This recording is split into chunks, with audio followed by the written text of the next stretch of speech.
nós, quando estávamos preparando a programação da campanha Viver em Família, a ser vivenciada aqui no Caridade e Fé, nós nos perguntamos que tema nós poderíamos abordar para auxiliar os frequentadores e os trabalhadores na resolução de problemas do seu cotidiano, no âmbito de sua família.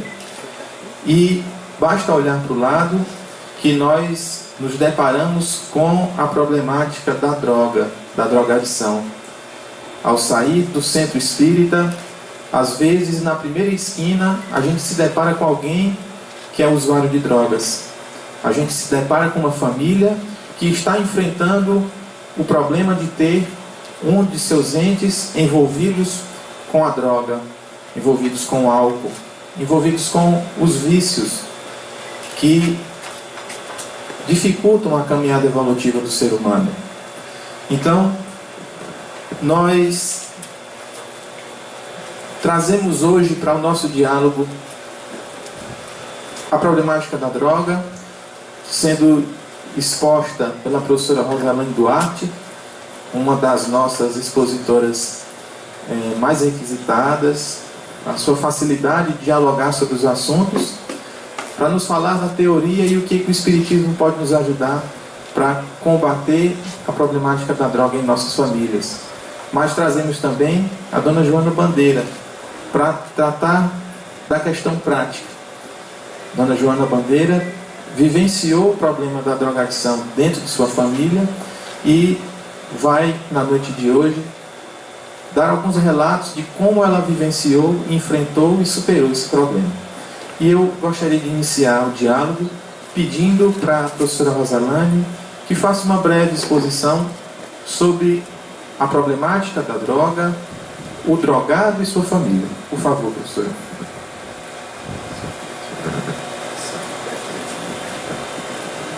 Boa noite a todos. Que a paz do Cristo esteja em vossos corações. Sempre que venho a esta tribuna, é um exercício maravilhoso de aprendizado, pois é uma forma que Deus encontrou de me orientar através desse trabalho de exposição. E não é à toa, até porque nós aprendemos que acasos não existem, que eu estou aqui com o objetivo de conversar sobre drogas e família. Pois sou testemunho vivo, pois tive um pai desencarnado por conta de alcoolismo. Cresci observando aquela figura dentro de casa que se esforçava com o trabalho, porém tinha algo estranho no seu comportamento que uma criança não conseguia muitas vezes identificar. E quando ele chegava do trabalho, que eu ia abraçá-lo, não sabia se eu ia receber um abraço ou se ia receber uma indiferença. Devido às circunstâncias, ficando um pouquinho maior, compreendi essa problemática de uma forma mais intensa quando cheguei em casa e vi meu pai caído no chão e minha mãe chorando. E aí eu compreendi que na minha casa tinha um problema muito sério, que minha mãe não expunha por conta de que ela precisava proteger os filhos. Adulta já, com os meus 18, 19 anos, aconteceu uma circunstância que me deixou intrigada, que através do sono físico, eu tive um pesadelo que a doutrina conseguiu reconfortar a minha razão, explicando. Em que eu passeava pela minha casa e via minha casa rodeada de criaturas disformes, desfaceladas. Ao redor do meu pai, dentro do quarto que o meu pai dormia, pela sala. E eu fiquei extremamente angustiada com aquela situação e apavorada, porque eu não entendia o que significava aquilo. E o mais estranho é que eu percebia que algumas criaturas tocavam em mim. E algumas estavam com o rosto de vingança e outras estavam com o rosto muito triste.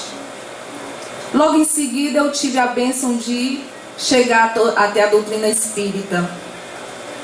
E eu compreendi que as drogas, elas não estão desvinculadas de processos obsessivos.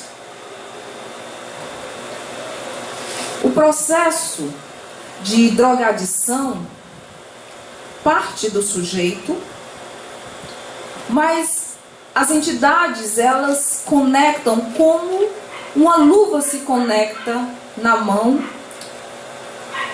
por conta das necessidades dos viciados desencarnados. E às vezes é muito complicado compreender o que leva uma pessoa que tem seus filhos saudáveis, que tem sua esposa bonita, que tem o seu trabalho, que conseguiu o seu trabalho com mérito, a fazer isso, a usar de álcool até chegar a um desencarne. E quando nós não temos o reconforto da doutrina, nós nos desesperamos, nós nos angustiamos, nos intrigamos com Deus, porque nós não conseguimos encontrar circunstâncias visíveis que levam a criatura a fazer tais atitudes. O que leva uma pessoa a procurar a droga? Evidentemente, ela busca preencher um vazio. Mas que vazios são esses? Quais os vazios da sua existência que a paternidade, que o trabalho não pôde preencher?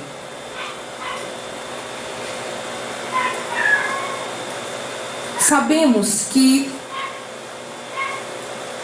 a criatura, quando ela possui visões estreitas sobre a realidade, sobre a vida, e não cultua determinados valores, acredita-se que a questão material é que é determinante. E quando nós achamos que a questão material é determinante, e temos consciência que somos imperfeitos, e quando não temos a consciência de que nós estamos num processo evolutivo, a angústia de buscar aquilo que ainda nós não podemos ter, nos provoca, e dessa forma buscamos anestesiar as nossas dores existenciais.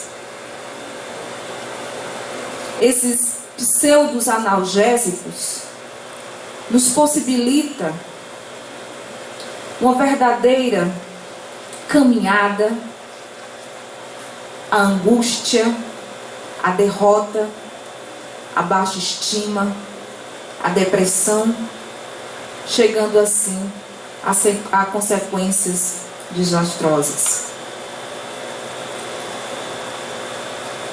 E eu eu percebi quando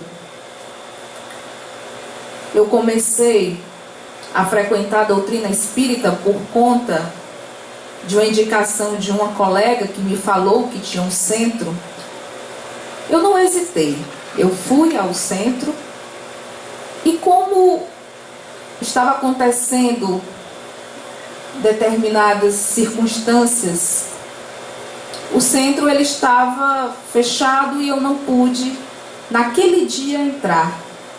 Mas no outro dia eu fui e a sensação que eu tive é que eu levei um abraço tão aconchegante que a angústia que eu estava passou. E desde esse dia eu elegi a doutrina espírita como caminho para ajustar as minhas angústias, para que eu pudesse compreender e para que eu pudesse alimentar a minha alma e a minha razão. Obrigada.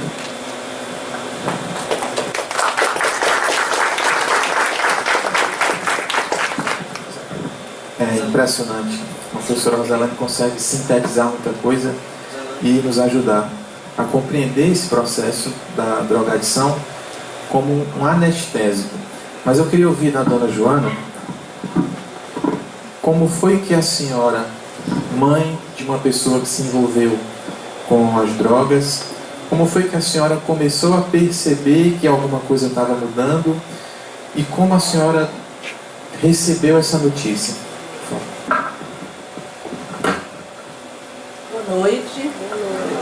Volto à pergunta do Jefferson. Eu poderei responder.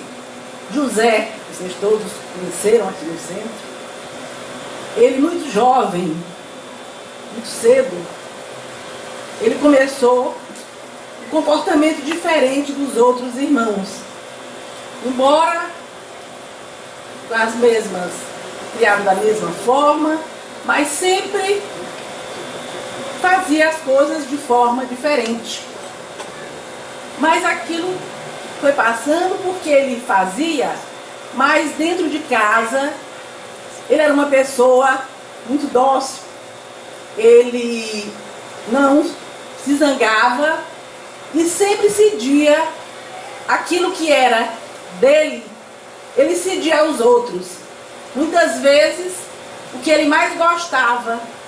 E então isso me confortava muito, porque eu via que dentro dele tinha algo bom, como tem em todos aqueles que entram pelo caminho da droga.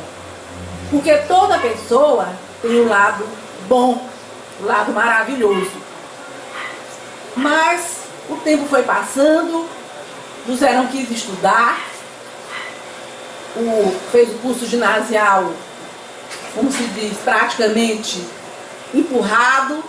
Eu tinha que ir para a porta do colégio nos dias de prova, para poder ele entrar. E eu me questionava, meu Deus, por quê? E uma vez eu cheguei a dizer a ele, meu filho, você já pensou? Sua mãe é professora, trabalha com os filhos dos outros, e você dando mau exemplo no colégio. Eu disse, mamãe, eu não dou mau exemplo, a senhora sabe. Realmente, eu nunca recebi queixa do colégio de que o José se comportava mal em sala de aula. Ele apenas não prestava atenção, ele ficava atrás, mas não perturbava e não desrespeitava o professor. Tanto é que ele, muito bem quisto por todos os professores que ele teve.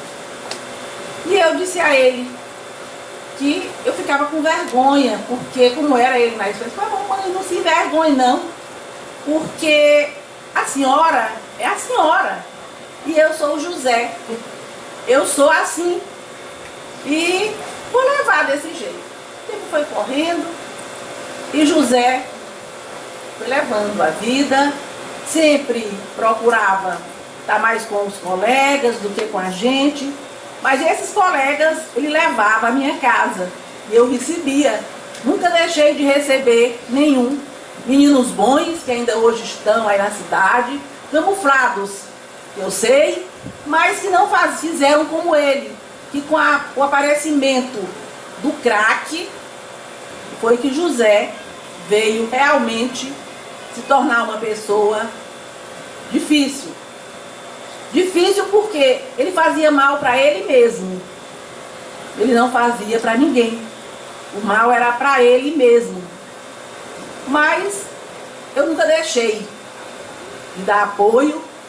Sempre cobria muitas coisas, porque o crack, ele eu acho, não sei se é porque foi quando que eu mais convivi de perto, o pior de todas as drogas é o crack. Por que é o crack? Porque o crack, ele é da seguinte maneira: o efeito do crack, vocês não sei se sabem, passa rápido.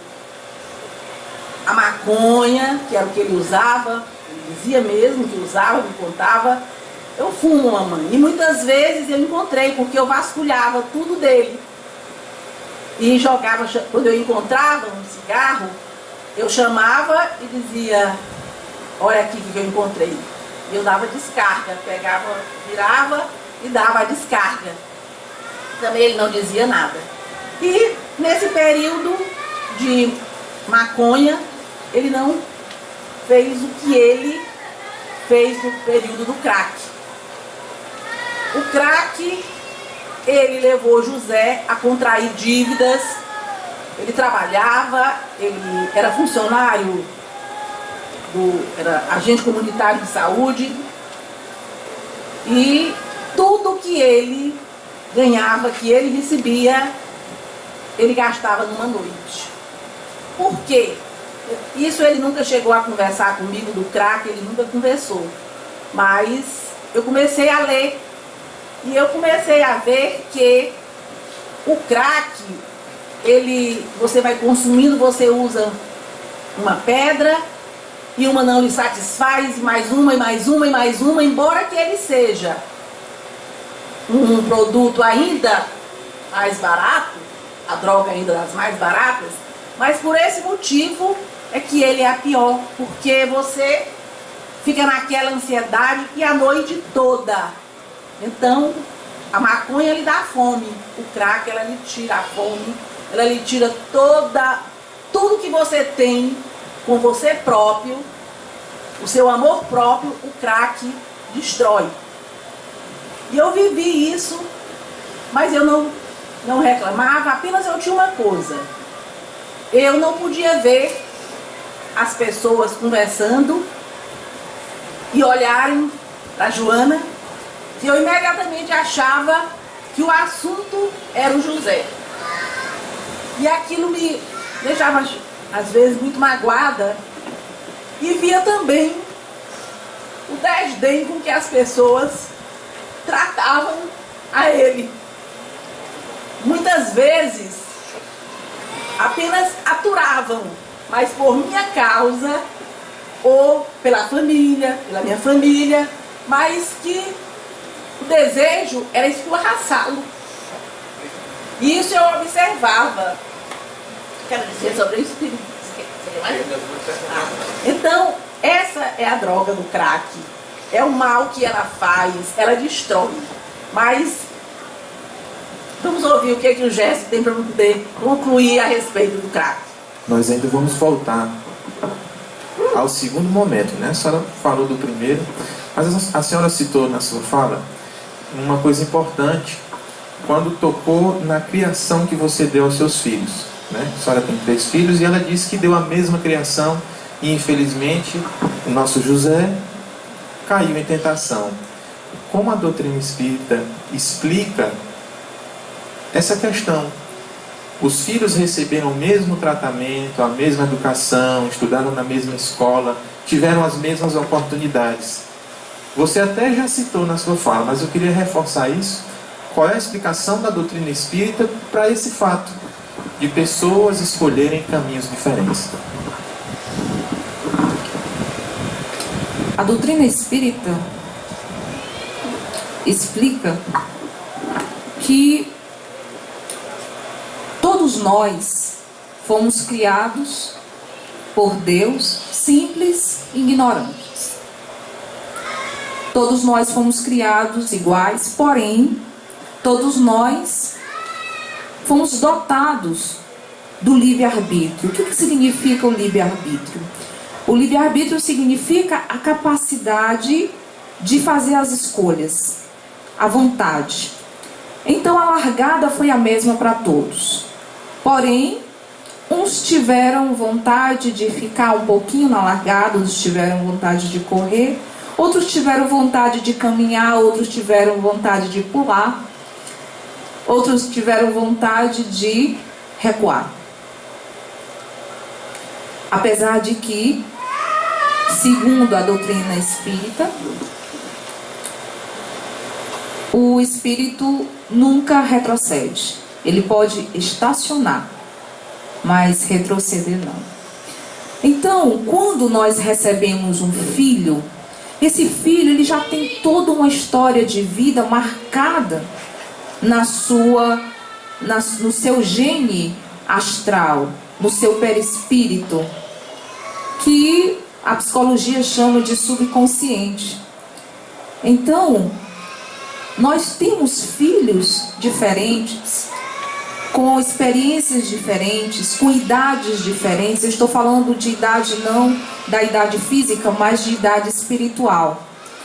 Quando nós recebemos um filho, mesmo trabalhando os valores, cada um vai receber, vai recepcionar de forma diferente. Cada um vai conseguir assimilar de forma diferente. Mas uma coisa é certa: todo o esforço que um amor de mãe faz para ajudar um filho é bem-vindo e é efetivo.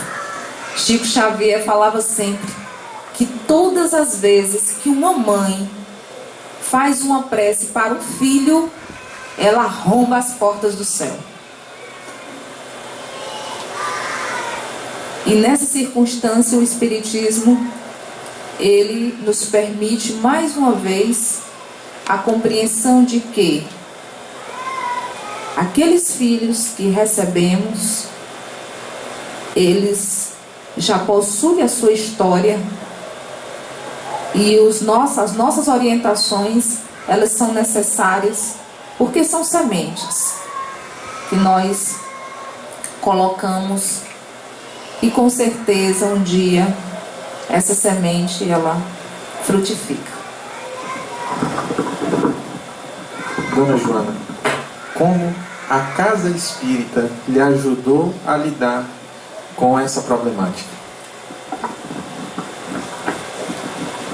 A casa espírita, ela foi o meu ponto de apoio, é o meu ponto de apoio em relação ao José, o nosso José, foi onde ele foi bem recebido, onde ele foi acolhido, onde ele foi tratado como ser humano.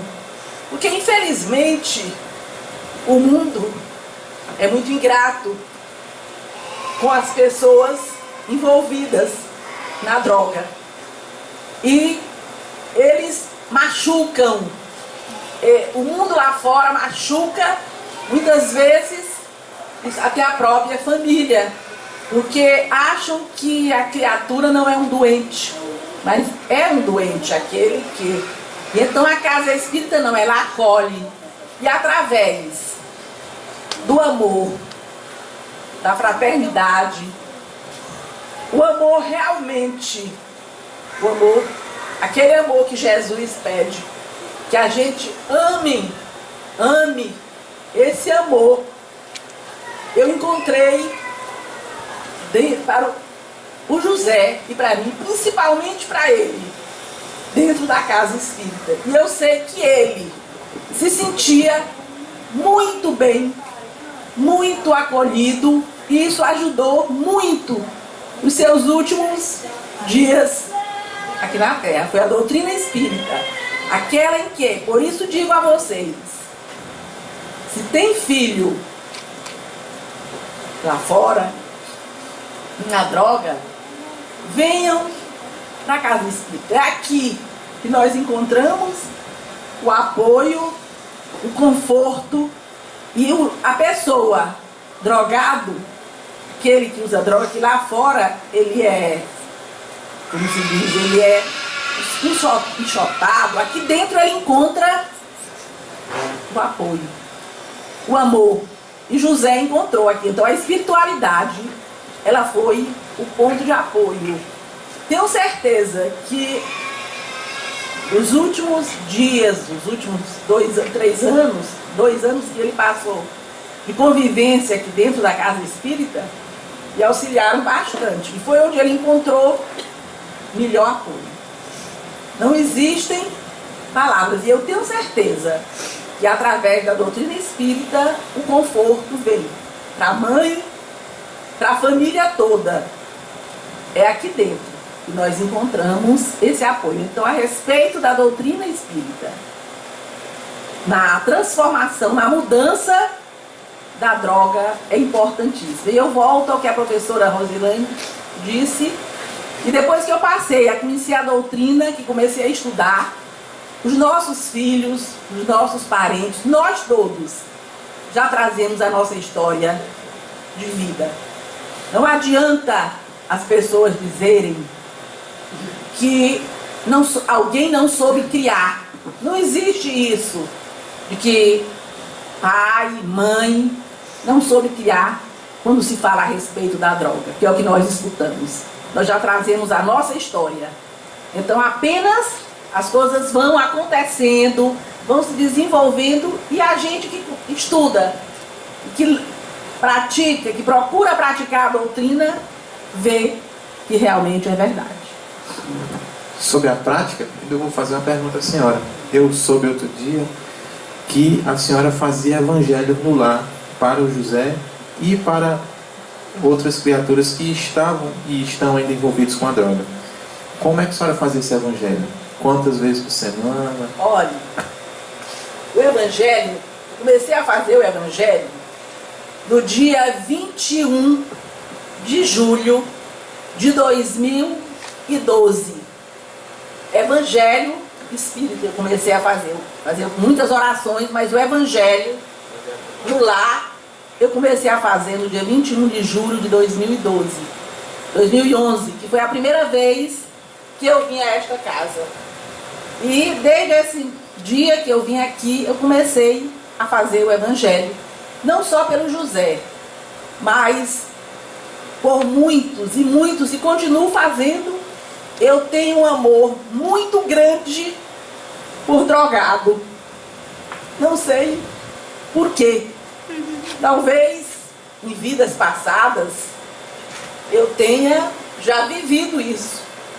E o evangelho eu faço todos os dias, o evangelho por cada jovem. Tem dia que eu penso que a minha lista não termina, quando eu começo a citar tantas pessoas. E às vezes, quando eu não sei o nome, eu faço o evangelho por aqueles que estão na praça vizinha à minha casa, por aqueles que estão lá nos pontos onde eu sabia que o meu filho ficava muitas vezes. Eu faço também por eles. Não só o evangelho, mas nas minhas preces eu envolvo a todos.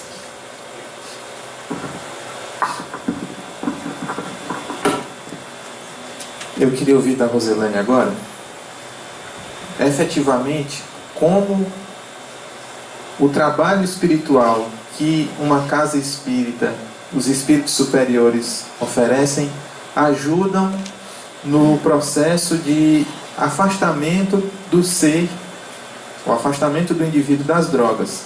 Você citou a influência obsessiva que muitas vezes acontece quando a pessoa começa a inicia o uso das drogas, que não é apenas uma ocorrência material. Há uma influência, uma intervenção de espíritos induzindo as pessoas ao consumo do álcool, do tabaco e de outras drogas. Quais são as terapias que a casa espírita e a doutrina espírita oferece às pessoas que estão passando por esse problema?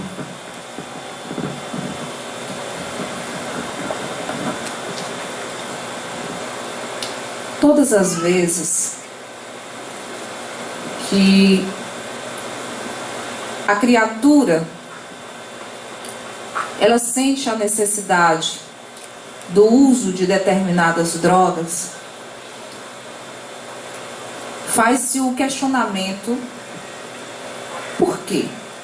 Por que pessoas bem-sucedidas, por que pessoas que aparentemente não apresentam nenhuma circunstância que levam a essa necessidade, elas necessitam usar este elemento que vai possibilitar essa anestesia? O ser humano, ele se constitui de uma base material e de uma base espiritual. Já ressaltamos aqui que todos nós estamos neste planeta porque todos nós estamos passando por provas e expiações. Nós estamos aqui numa missão. Por isso que nada é fácil. Tudo que nós temos que conseguir é a base de trabalho. É a base do processo que o Chico Xavier, se eu não me engano, falava, que nós temos que desidratar através do suor e através das lágrimas, através do trabalho e através do nosso sofrimento, porque nós precisamos sentir na carne a dor para que isso aconteça, uma modificação das vontades, porque nós somos seres de vontade. O que determina o nosso ser é a nossa vontade. A nossa vontade é a nossa energia eletromagnética, que a física quântica aí já está chegando com as pesquisas e já está justificando coisas que o Espiritismo já nos falava há muito tempo. A ciência vai andando de passos devagar, porque ela é embasada em fundamentações, experimentações e comprovações, e isso depende de um processo de evolução.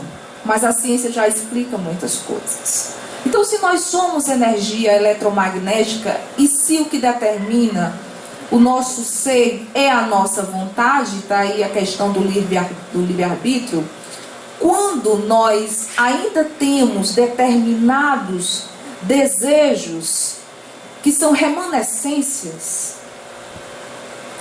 essa vontade, ela esparge no nosso campo eletromagnético, buscando assim sintonias.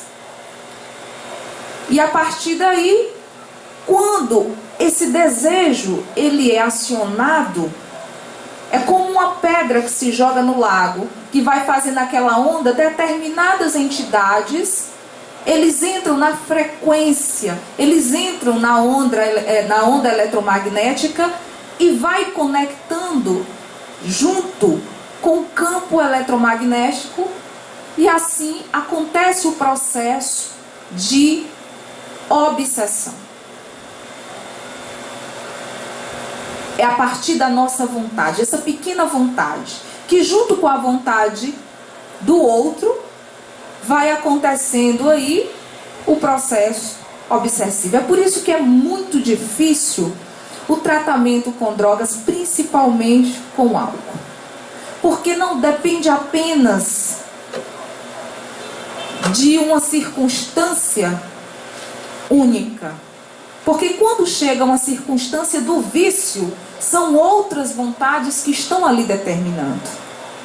E o trabalho da casa espírita é exatamente fazer o reequilíbrio desse campo eletromagnético através do passe, através dessas explanações, porque quando nós recebemos esse alimento, esse alimento da alma, nós modificamos a nossa forma de pensar. E quando nós modificamos a nossa forma de pensar, o nosso campo eletromagnético se modifica. E quando o nosso campo eletromagnético se modifica, aí os nossos irmãos superiores, eles têm uma porta aberta para o nosso auxílio. Porque o auxílio dos nossos irmãos depende muito da gente, da nossa vontade, né? Se nós não tivermos vontade, nós não vamos começar o processo de modificação. E essa vontade, ela precisa ser muito intensa. Porque a circunstância do drogado, do drogadiço, às vezes é tão intensa que ele já perde um pouco a noção e ele já não tem mais praticamente a vontade.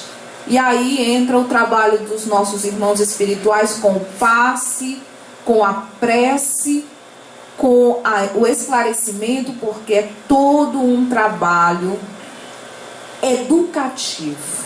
Porque quando nós mudamos o nosso pensamento, nós permitimos toda a acessibilidade de assistência. Muitas vezes, na minha casa, nós não tínhamos o hábito, o hábito da oração. Nós não tínhamos... O meu pai e minha mãe eram católicos. Eu fiz a primeira comunhão, mas eu confesso que eu não cheguei a fazer o crisma, porque eu perguntei ao padre uma vez, foi uma circunstância muito particular, não fazendo crítica, apenas ressaltando uma circunstância muito particular, não fazendo críticas. Eu perguntei o que era a Santíssima Trindade, o Pai, o Filho e o Espírito Santo. E o padre olhou para mim e disse: não se deve questionar nada da igreja. E eu fiquei com aquele questionamento, e não alimentou a minha inquietação, né? E assim eu não resolvi fazer o crisma mesmo, às vezes frequentando a missa, mas sempre com aquela inquietação. E aí quando eu cheguei na doutrina espírita, eu entendi o que era o Pai, o Filho e os Espíritos Santos, que são essas criaturas benfeitoras, que estão esperando a nossa vontade, esperando que modifiquemos um pouquinho para eles atuarem em nome do Pai Maior. Muito bem.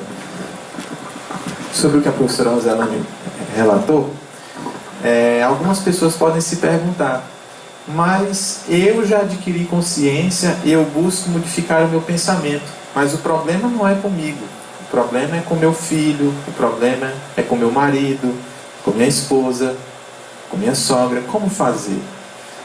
Aqui está a receita. Através do seu pensamento, da sua prece, da sua oração, a espiritualidade superior também vai conseguir atingir a pessoa que está envolvida na drogadição.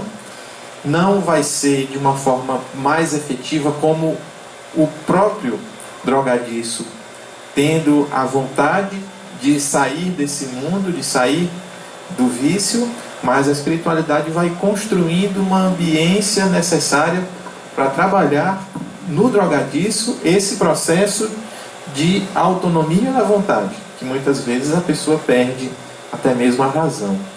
E o Caridade e Fé, no ano passado, realizou o Encontro Literário Espírita e fez este evento lá no Galpão do Porto das Barcas.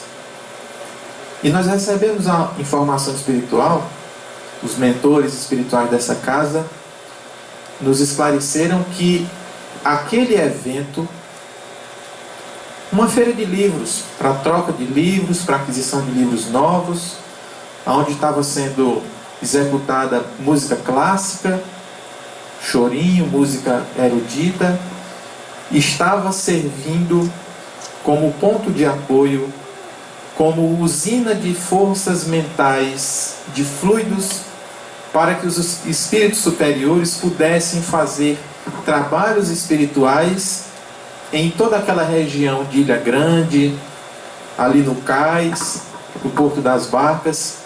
Eles estavam utilizando os fluidos que os trabalhadores estavam emanando para ajudar as pessoas envolvidas com drogas daquela região. Então a espiritualidade superior aproveita o mínimo de nós, o mínimo da nossa vontade dedicada ao bem, ao próximo, ao nosso irmão, ao nosso semelhante, para ajudar quem precisa. E se você que frequenta a casa espírita, vem às palestras, vem aos atendimentos, aos estudos e tem essa problemática, você pode, no momento do passe, no momento da oração, do evangelho, direcionar o seu pensamento até aquele que está envolvido com essa problemática. Ele será atendido, ele será orientado, ele será beneficiado com os recursos que a doutrina espírita e os espíritos superiores têm a ofertá-los. Pois não.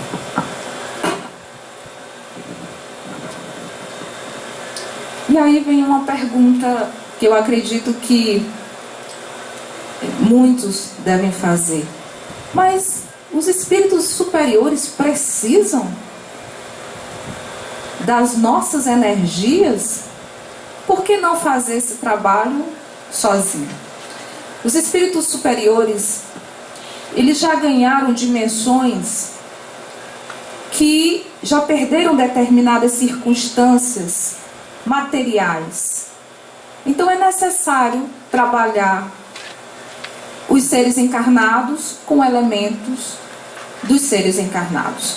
Por isso que há necessidade desse nosso trabalho, porque os espíritos superiores, eles utilizam esse fluido vital de nós encarnados para poder fazer o trabalho nos encarnados, porque eles não precisam mais desse fluido. Está aí a necessidade de entendermos a importância do trabalho do trabalhador espírita. É como se fosse uma transfusão de sangue. Nós fazemos essa transfusão de energias materiais, que é o nosso fluido vital, que os espíritos superiores já se despojaram por conta da sua evolução. Só para justificar. Nós já estamos com o horário um pouco adiantado e eu queria agradecer a dona Joana por ter aceitado o convite, mas eu vou abrir a palavra para a senhora fazer suas considerações finais. Acabar não quer ser palestrante, pedindo para falar. De já eu lhe agradeço. Deixa eu só ligar o microfone para a senhora. Foi um risco que eu assumi ao convidá-la para tratar desse tema tão delicado. Ela que vivenciou durante muito tempo, perdeu, entre aspas, perdeu a presença física do nosso querido José conosco, mas ganhou um amigo, um irmão na espiritualidade recentemente. Todos nós ainda sentimos saudades, tenho certeza que ela muito mais do que nós. Foi um risco que eu assumi, mas os espíritos ajudaram e deu tudo certo. E eu queria que ela fizesse as considerações finais ao nosso público, aos nossos frequentadores, às pessoas que assistirão o vídeo em casa, que agora o Caridade de Fé está inovando, gravando suas palestras, posteriormente vai ser postado no YouTube.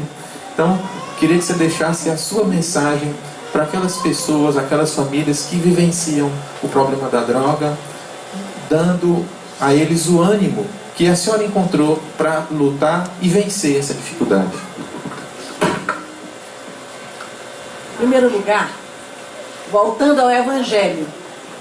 O Evangelho no lar, ele nos dá essa força, ele distribui na nossa casa, nos nossos vizinhos, esses fluidos que a professora Roselane falou. através da prática do Evangelho no lar, nós conseguimos levar para os nossos vizinhos, lá dentro das nossas casas, para os nossos filhos, esse fluido de paz, isso que vai nos favorecer, ajudando. Que é difícil? É, mas não é impossível. Então, o que eu poderia dizer aos pais, aos irmãos que aqui me ouvem, aqueles que têm filhos, que têm sobrinho, neto? Ajudem os filhos, trabalhem por eles, não abandonem e não se envergonhem. Tenho filho dependente? Tenho. O que é que vou fazer? Ajudar, não só o meu filho, se é dependente, mas a todos aqueles que precisam. E se eu não tenho dependente, ótimo, vou agradecer a Deus e ajudar aqueles que têm. Porque ajudando, nós estamos nos fortificando. Mães, ajudem. Pais, não reclame das mães, porque sempre tem um coração mais aberto, quando elas estiverem fazendo. Ajudar, não passar a mão na cabeça. Não, temos que ser duras, temos, mas o amor é tudo. E com amor, nós conseguimos. Foram 22 anos e eu consegui. Consegui por quê? É como o Gerson disse, eu não perdi o José, eu ganhei. E hoje, quando eu passo e vejo um jovem, e como eu já conheço a forma como ele vive, muitas vezes cedo, 6 horas da manhã, às vezes dentro de uma padaria, você encontra um jovem que a gente vê que ele passou a noite usando. Eu conheço, que eu convivi muito tempo, e nesse momento eu levanto a minha voz mesmo e digo: obrigado, meu Deus, obrigado por tudo que eu passei, obrigado. E agradeço a Deus, porque Ele levou o José, mas levou no melhor momento, Ele preparou o José para levar. Ele foi preparado. Os últimos 3 anos de vida, ele foi preparado. E essa preparação, eu agradeço muito, acima de tudo, a Deus e a doutrina espírita. Então vamos seguir, vamos assistir às palestras, vamos praticar e vamos tentar mudar nossa vida. Eu mesmo sempre admirei a doutrina espírita. Quando eu casei, meu esposo já era espírita, só que eu não dava muita atenção. Mas depois eu me aproximei, só que eu nunca tinha estudado. Quem me fez estudar a doutrina foi o José. E eu escutei aqui dentro desta casa uma palavra que eu não esqueço nunca. Dona Joana, agradeça a Deus pelo filho que a senhora tem. Que através dele é que a senhora vai praticar muita coisa. Ele é que está lhe ajudando. A senhora foi trazida aqui por ele, mas é uma ajuda para a senhora, eu digo. É mais do que ajuda. Por isso, senhores pais, não deixem seus filhos, não abandonem. Lutem, e nem tudo é perdido. Muitas vezes, quando nós estamos querendo que não acontece, é porque nós precisamos passar por aqueles momentos. E levantando a cabeça, agradecendo a Deus e dizendo sempre, um dia vai acabar. Porque tudo...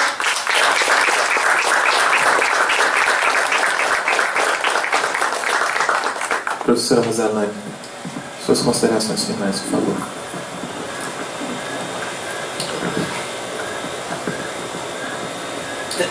Deus nos permite passar por essas circunstâncias para que possamos encontrar o caminho de volta.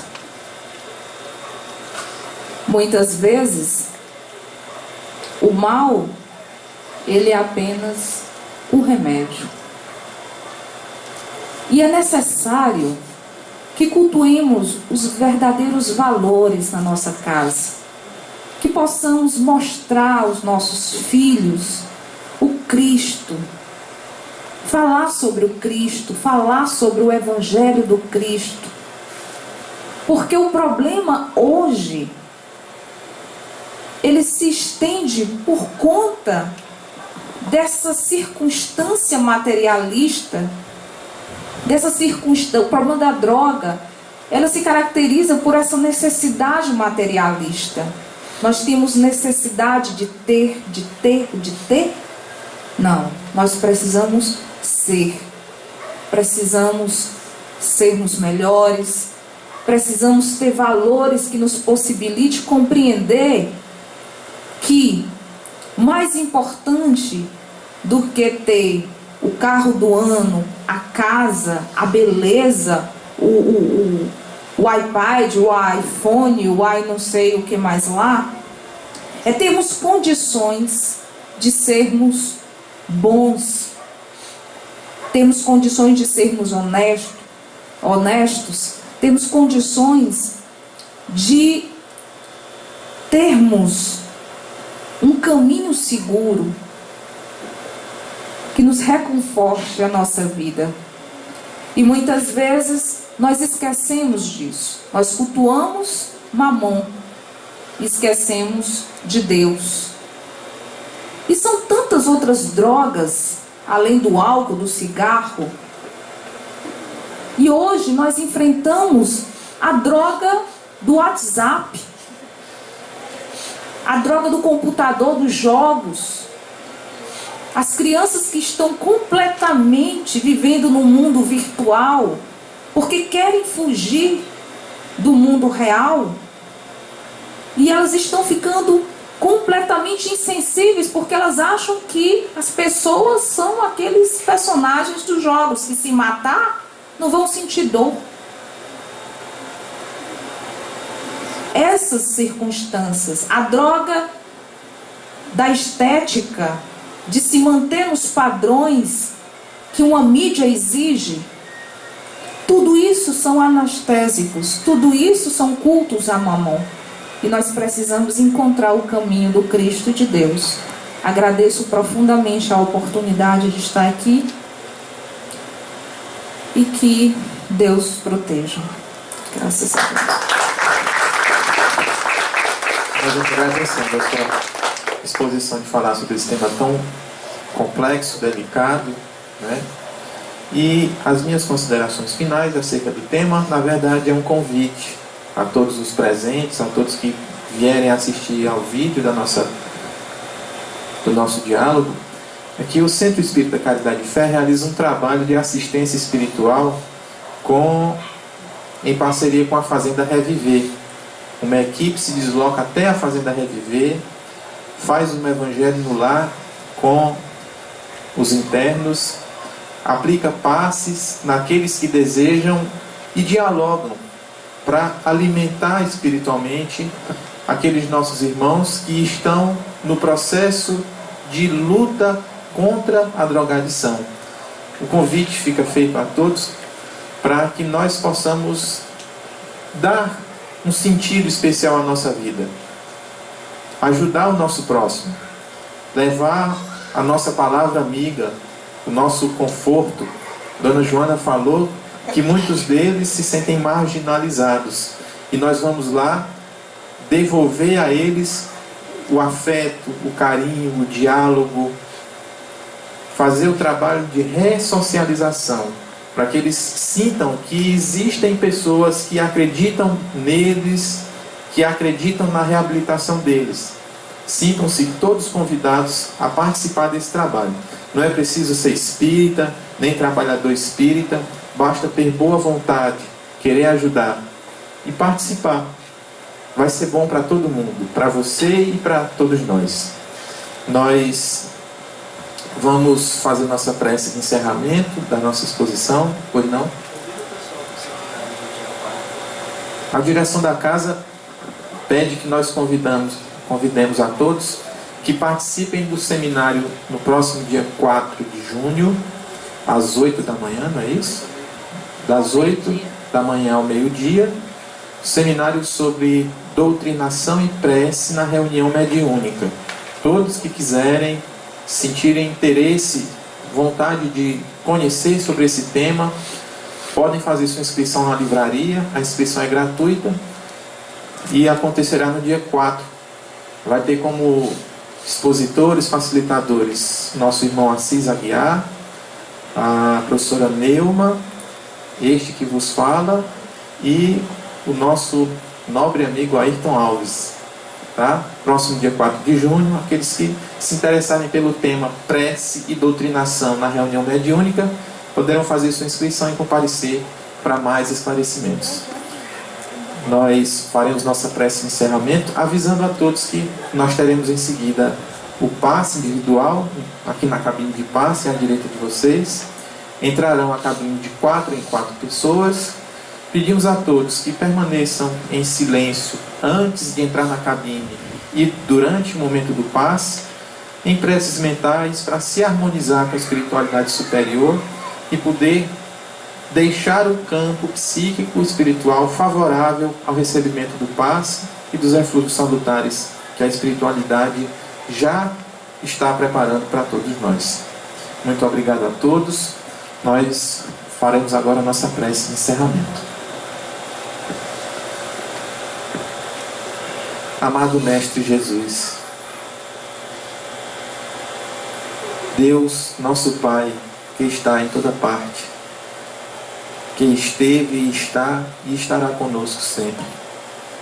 Agradecemos infinitamente a oportunidade de termos nesta noite dialogado sobre esse tema delicado, dialogado sobre as drogas, a família, mas de termos ouvido aqui o relato de que todos nós podemos vencer essa dificuldade.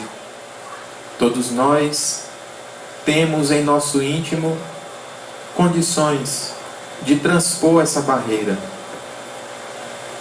Agradecemos a dedicação das nossas irmãs que expuseram sobre o tema, a paciência dos nossos frequentadores, a assistência espiritual que nos foi e continuará sendo desvelada a todos nós. Fortifica e ilumina, Senhor, todos os nossos irmãos que já passaram pelo problema da droga, pelos que estão vivenciando a droga, pelos que ainda cairão, pedindo que fortaleça as famílias, os familiares que vivenciam a drogadição nos seus lares. Dá a eles força de lutar, combatendo as más inclinações com o Teu Evangelho, Senhor. A Tua palavra amiga, que conforta, que consola. Leva também essa bênção salutar aos nossos irmãos que estão internados em clínicas de reabilitação, aos que estão nos hospitais, aos que estão nas praças desabrigados, aonde houver choro, aonde houver dor, que Tu esteja presente, Senhor. É o que Te pedimos e Te agradecemos pela certeza de que irá nos atender. Muita paz a todos, que assim seja. Graças a Deus.